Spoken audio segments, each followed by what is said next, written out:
Every empire swears its money is safe. Every government insists its promises will last forever. And every time, history proves the opposite. From Rome to France, from the American Confederacy to modern-day Lebanon, people have woken up one morning to realize their savings were worthless, their earnings meaningless, and their future wiped out. Loss is not the exception.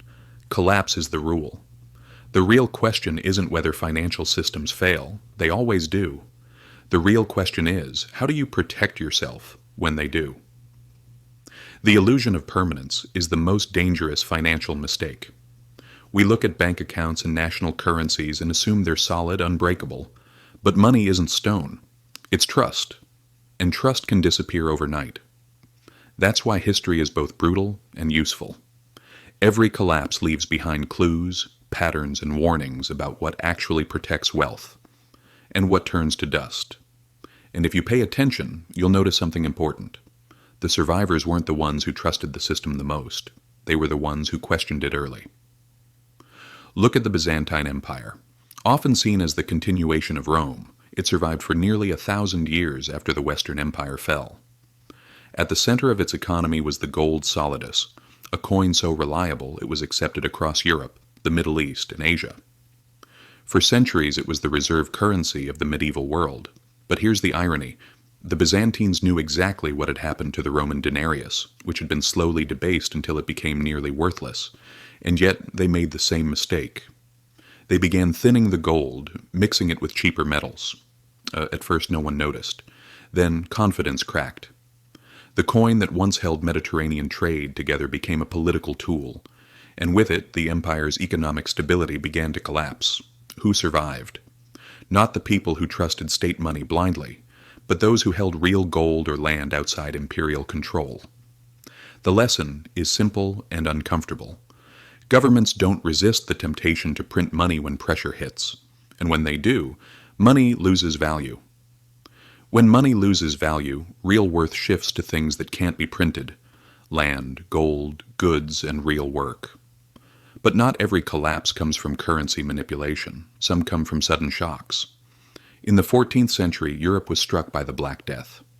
Between 1347 and 1351, up to half the population died. Cities emptied, villages vanished, trade collapsed. But beneath the tragedy was a different economic reality. When half the workforce disappears, labor becomes valuable. Survivors demanded higher wages. Land and food became abundant compared to people. Those who had liquidity, goods, or useful skills suddenly had power. Land was sold for a fraction of its former price. It was a buyer's market. Sound familiar? During the COVID pandemic, we watched the same pattern unfold. Supply chains broke down. Governments printed massive amounts of money just to keep the system alive. Meanwhile, those with capital bought property, stocks, and businesses at discounted prices, while millions of others struggled just to get through each month. Pandemics and crises always redistribute wealth. The real question is, which side of that redistribution are you on? This isn't new. In 14th century Florence, the financial capital of Europe, powerful banking families financed kings and empires.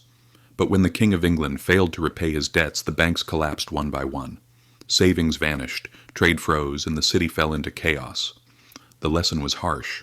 Too big to fail has always been an illusion. Institutions don't exist to save you.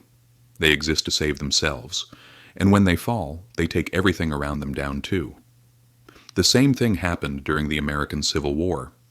Both the North and the South printed money to fund the war. Inflation exploded. In the South, paper money became almost worthless. Soldiers were paid with bills that couldn't buy bread. What held value? Food, land, gold, real things. In revolutionary France, the state printed money backed by confiscated land. On paper, it sounded smart. In reality, inflation destroyed everything. Savings disappeared, markets collapsed, and people returned to barter. Those with food survived. Those with paper lost everything. In 1997, Asia learned the same lesson. Countries loaded up on foreign currency debt. When local currencies collapsed, those debts became impossible to repay. Economies imploded and foreign investors bought assets for pennies. Ordinary people paid the price. And then there's the closest example, Lebanon.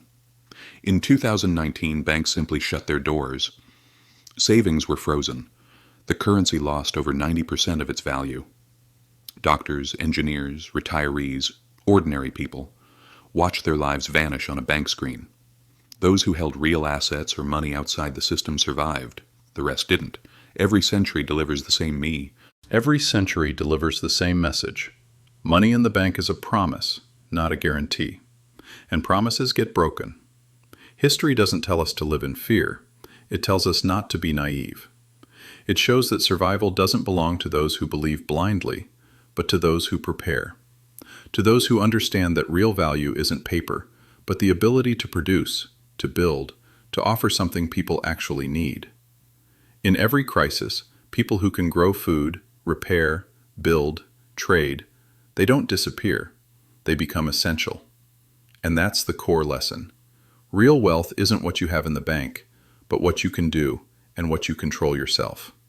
Every crisis is a transfer of wealth, from those who trusted blindly to those who prepared, from paper to real value, from illusion to reality. History doesn't repeat itself exactly, but it always warns. And if you ignore it, it doesn't forgive. If this made you stop and think, stay here. History still has a lot more to say.